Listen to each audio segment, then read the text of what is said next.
This video is a case study on Palestinian nationalism. If you've seen any of the previous case studies, there are two disclaimers at the beginning. The first is that this is an overview. The Palestinian people and their struggle and the conflict in Palestine, Israel today is one of the most complex political situations across the globe, and no introductory video would ever do that full justice. So the first disclaimer is that this is an overview. The second is that I will do my best to pronounce places and people and organisations correctly, but there may be some poor interpretations from me, but I will do my best. And then finally is a repeat of what I've insinuated here. In terms of contemporary politics, the Palestinian-Israeli conflict today is one of the most complex globally in world politics. And any references to Israel or Zionism in this video will only be mentioned when relevant to the Palestinian movement and the Palestinian people. Because this video concerns Palestinian nationalism, it will focus more so on that particular side of the conflict. Now, that is not to influence anybody's ideas or beliefs, but more because this video is concentrating on that particular group of people. Now, the term Palestinian nationalism itself has only been used very recently. Historically, we would have heard about pan-Arab nationalism. And this nationalism emerges in the late 19th century and goes on into the 20th century. And I consider both pan-Arab and, to an extent, Palestinian nationalism as similar to the idea and the thinking of Marcus Garvey's anti- or post-colonial nationalism. And that is because the Palestinian nationalist movement desires self-determination for the Palestinian people, rejects the occupation of Palestinian territories by the Israeli government. Now, the term Palestinian was first used in the 19th century, and many people see the emergence of a Palestinian identity linked back to the 1834 revolt against Egyptian rule and tax policy in the region. However, others would argue that that is part of a wider pan-Arab nationalism. The Palestinian flag that you can see there, actually, its origins at the beginning of the 20th century were a representation of the pan-Arab movement. And if you were to do a quick Google search of neighbouring countries, Jordan, Lebanon, Syria, etc., you will see that in that part of the world, those colours, black, white, green and red, are quite often used and encompassed in nations' flags. And that's because in some cases it was inspired by the pan-Arab movement. Because the Palestinian people consider themselves to be the only group who haven't been able to achieve self-determination, that flag has become intertwined with the Palestinian identity. Others would argue that the Palestinian nation, the Palestinian people, the idea of a Palestinian group didn't emerge until the 20th century as a response to Zionism. And Zionism was a nationalism arguing for a holy land for the Jewish people in the land that was at the time known as Palestine. And we could make a link there to Charles Maurras, who argued that religious identity was almost intertwined with a national identity. Now, there's a great irony there because Maurras was famously and unapologetically anti-Semitic. And so I am careful to separate the link in that idea with the human being. For Charles Maurras, national identity came with a religion. And Israel, it was created in the 20th century as a homeland for the Jewish people, fitting with that idea. However, it's not a comfortable comparison because of the anti-Semitism of Shaul Moras, who famously knew in the Dreyfus affair that the victim was not guilty, but was happy for injustice to continue, and that was a result of his anti-Semitism. That sort of little segue, that tangent that I've just been on, just goes to show the deep and complex history of this region. I'll give you a little bit more history into the territory before we then move on to talk about what happens after the First World War. So at the beginning of the 20th century, we begin to see the collapse of the Ottoman Empire, which is confirmed at the end of the First World War and the Ottoman Empire's defeat in it. There was a growing Arab nationalism in Syria, Palestine and Lebanon. And in 1914, there were four main nationalist groups. Their names, translated into English, were Brotherhood and Purity, the Islamic Charitable Society, Arab Palestinian Economic Association, and the National Economic Trade Association. And those four groups had similar aims. They were all promoting pan-Arab or Palestinian patriotism. They all wanted to improve educational provision in the region, and they all wanted to improve national industries and build an infrastructure. So, Britain and the British government are significantly involved in supporting both pan-Arab nationalism and the Zionist movement, which we'll come to in just a moment. After the First World War and the defeat of the Ottoman Empire, the French and British governments become countries with influence in the region, and Palestine becomes what we call a mandate. The British have a mandate over Palestine, and you can see Palestine highlighted in orange there as of 1922. Now, there were a small number of notable families known as collectively as the Ayan, who were the intermediaries between the British and the people. The Ayan were able to try to get across to the British what pan-Arab nationalism was and what they wanted, what these people wanted for a future for the region. And so the British were responsible for making that a reality. Now, what complicates matters is the Balfour Declaration. The Balfour Declaration was a very short transcript, and you can see it there, which was sent by a British government official and essentially committed the British government to supporting, I quote, a national home for the Jewish people in Palestine. And so what we've got is a British government that has promised the same thing in the same place to two different groups.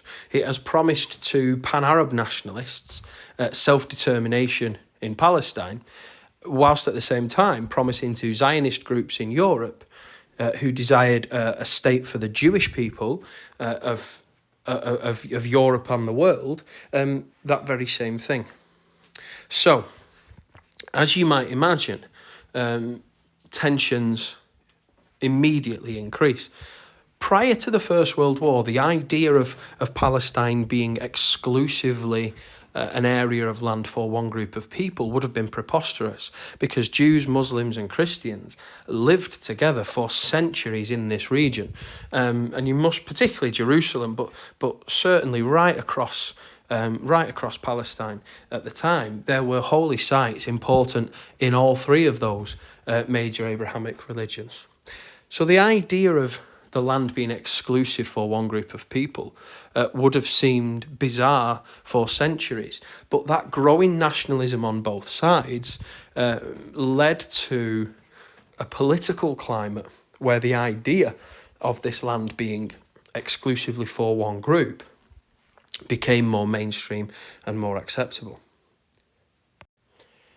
So the Balfour Declaration was in 1917. In 1919, we get the first Palestine Arab Congress, which was held in Jerusalem, and that was calling for a representative government for Arabs in the region, and also publicly opposed the British government's stance in the Balfour Declaration. Tension immediately rises. And as I said, there is violence on both sides during this tumultuous period, but this focus is on the Palestinian nationalist movement, and so it will focus more on those groups for the time being. In 1930, an organisation called the Black Hand was formed, and this group was anti-Zionist, meaning it opposed the idea that Palestine would be a homeland for the Jewish people, but it was also anti-British and a jihadist organisation, and you can see a picture of some of its members there. And in the 1930s, Jewish settlers are murdered and homes are bombed. We get at least 8 killed there. In 1936, the Arab Revolt begins, and it is an uprising by Palestinian Arabs to protest mass Jewish immigration. And it's led by Abd al-Qadir al-Husseini, a member of the Palestine Arab Party. He had to flee the region in 1938 to Iraq, but would later return. A day before the British mandate ended in Palestine, the 14th of May 1948, the State of Israel was established. It was recognised by President Harry Truman of the United States on the same day. Now, the UN partition plan is pictured. It was a plan to split the mandate into a Jewish and Arab state. You can see there the areas under Jewish control in orange and Arab control in yellow, and Jerusalem would remain a free city under the control of neither state because of its importance to both. Arab nationalists reject this plan, and war immediately breaks out upon the establishment of the State of Israel. Egypt, Jordan, Iraq, Syria and Lebanon declare war. The war ended in 1949. The West Bank ended up becoming Jordanian territory and the Gaza Strip to Egypt. And what happens in the late 1940s is an event known to Palestinians as the Nakba, the catastrophe. 78% of Palestine had been declared Israel. 700,000 Palestinians were displaced and 500 villages depopulated, abandoned or destroyed. And the Nakba is an intrinsic part of the Palestinian national identity.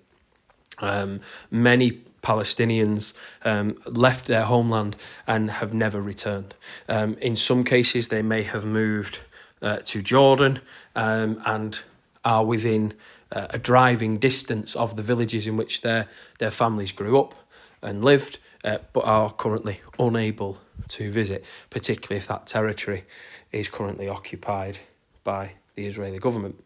And so the Nakba is absolutely central to the Palestinian national identity, and that's important when we have a discussion later on whether nationalism in this case looks forwards to the future or backwards. In 1964, the Palestinian Liberation Organization, the PLO, was formed. It became the official representative body of the Palestinian people. It was recognised officially by the United Nations in 1974 and has enjoyed observer status at the UN ever since. And its leader is pictured there, Yasser Arafat. And the goal of the PLO was to liberate Palestine through armed struggle. It called for the right to return of the Palestinian people and self-determination for Palestinians. It changed later on in the 1980s and endorsed what we call the two-state solution, which is the concept that there can be both an Israel and a Palestine. Now, in the 1970s, the PLO would continue its armed struggle from neighbouring countries attacking Israeli land. But before we go to the 1970s, we need to talk about the Six-Day War in 1967. It was incredibly short, as the title can attest. Israel won a very short and very successful war. It doubled its territory, captured Jerusalem and the Gaza Strip in just 6 days of fighting.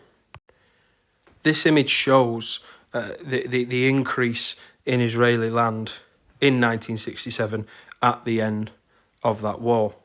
Now, some people challenge this map and what it shows, and argue that it is inaccurate. What I want you to focus on, though, is that period there, 1949 to 67, and how Israeli territory had grown as a result of that very short and successful war in 1967.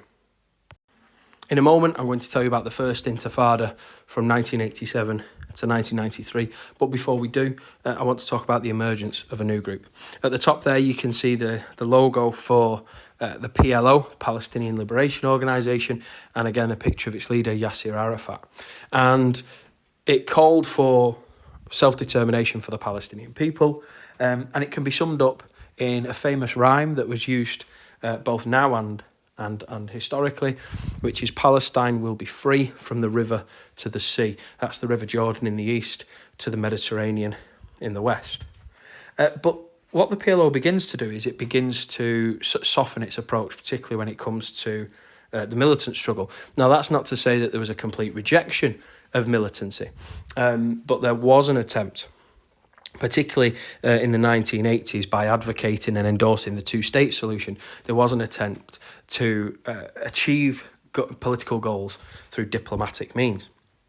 And what that does is that creates a space in the Palestinian nationalist movement for new organisations. We get the UNLU, but more importantly for this conversation, Hamas emerges. That was a militant nationalist organisation, closely tied to wider Islamic nationalism. And you can see the logo for Hamas and some of its fighters underneath that of the PLO and Yasser Arafat. Now, there were negotiations in 1993, which results in the Oslo Agreement. And Yasser Arafat had already officially recognised the State of Israel in 1988.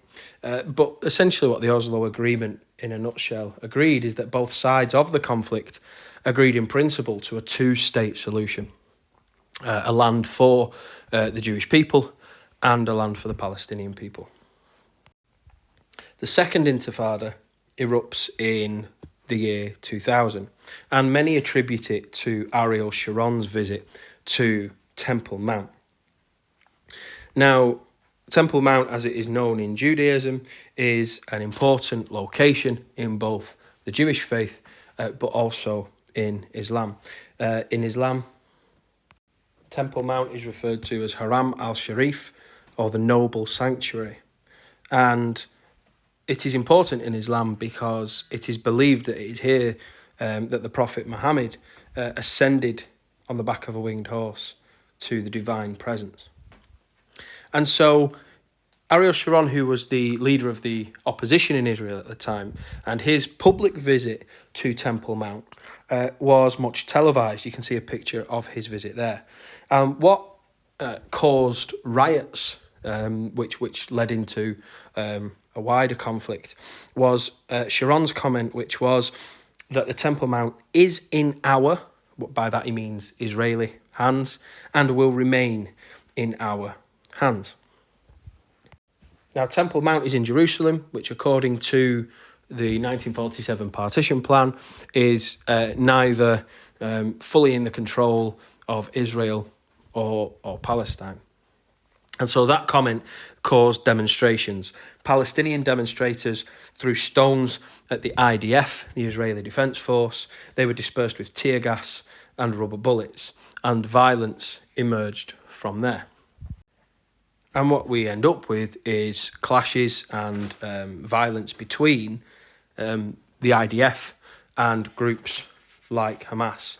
Now, Hamas, in the eyes of Israel, the United States, the United Kingdom, and the European Union, amongst other countries of the world, Hamas is identified and prescribed as a terrorist organisation.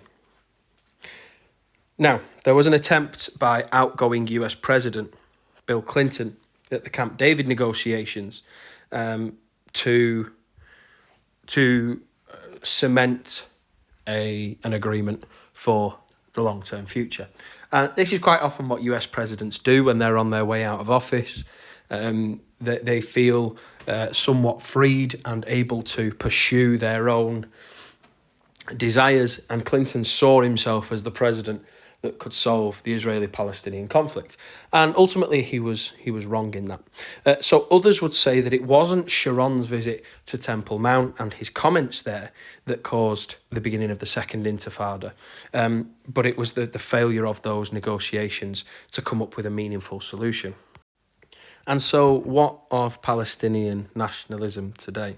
Well, the PLO is still the official voice of the Palestinian people internationally. However, in the West Bank, we've got a nationalist party known as Fatah, who you can see on the right with the orange background. And then we also have Hamas, who ousted Fatah from the Gaza Strip and have largely taken control as representatives in that region. Now, this is where we have to get very careful with language, because Hamas have absolutely been responsible for the deaths of civilians. But, of course, that famous phrase, one man's terrorist is another man's freedom fighter, is important here, because for many other Palestinians, certainly not all, but for some Palestinians, what Hamas represent is the struggle of the Palestinian people to gain self-determination through any means. Many Palestinians feel that the diplomatic, democratic approach has not worked out for the Palestinian people and has denied them their opportunity for self-determination. And that is why there is some endorsement for these groups and the armed struggle. Now, that is not to make a sweeping generalisation about Palestinian nationalism and the role of violence within it. But what it does do is it shows the frustration of the Palestinian people at the lack of progress that they have seen in the last 70 years or so for their own self-determination. So anyone who's watched any of the other case studies will know that this final part of the video is an attempt to place a particular nationalist movement within the three paradoxes of nationalism. Those three paradoxes being that nationalism is both peaceful and violent, embraces and rejects democracy, and looks both forwards and backwards. So we'll tackle the first paradox,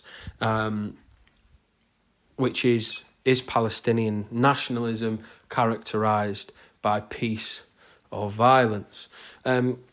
I think that there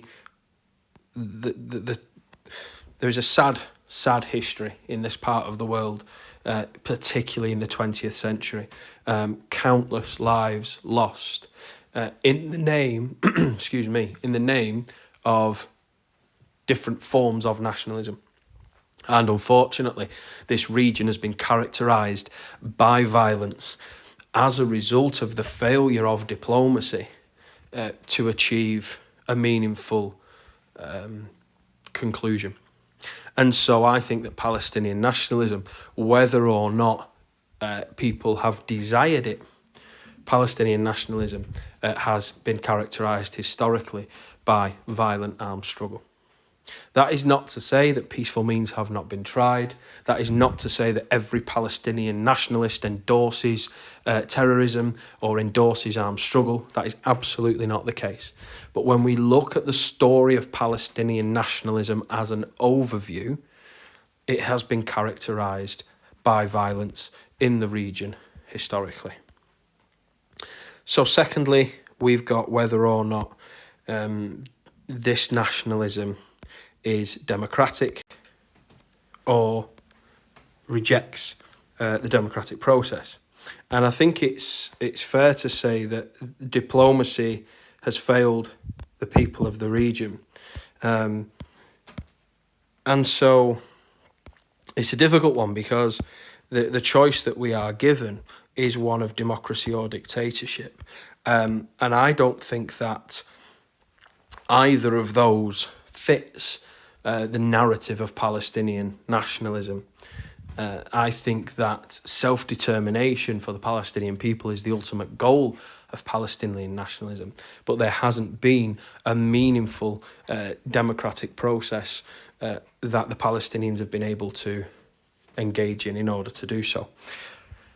However, I don't feel as though Palestinian nationalism has ever rallied around a dictator. And so for that case, I'm just going to leave the Palestinian cause in the middle there. I think there is a desire for democracy, but it has not been fully possible. And then finally, does Palestinian nationalism look forwards or backwards? Now, I'm going to contradict what I said, because I said that one thing that was intrinsic to the Palestinian identity was the importance of what has been lost, what has been taken away, and the importance of the Nakba in shaping the modern Palestinian identity as a nation. However, I do believe that Palestine looks forward. I think that this is a forward-looking nationalism that wants to create a future where the Palestinian people have their own nation state, that they are able to exercise their democratic rights, but also express fully their culture, heritage, and identity. And so I think that Palestinian nationalism looks forwards more so than it does look backwards. But like I said, the great irony there is the importance of the Nakba to the Palestinian identity. And finally, as you can imagine, this isn't the easiest case study to create and make, because of the detail and the two narratives of this part of the world. If you want more, if you want a meaningful understanding of the Israel-Palestine conflict, I would recommend Parallel Histories, which is a fantastic resource which doesn't shy away from the difficult areas of the history and politics curriculum. It embraces that difficulty and teaches it very, very well through the use of primary sources. This hopefully has provided something of an overview. I am sure there are people more knowledgeable than I in this area of interest who may be maybe upset or maybe disappointed in things that have been included or glossed over or missed. Any constructive feedback is absolutely welcome in order to improve the case study. But hopefully what it has done is given you an overview of the Palestinian identity, the Palestinian nationalist movement, and its desires and aims.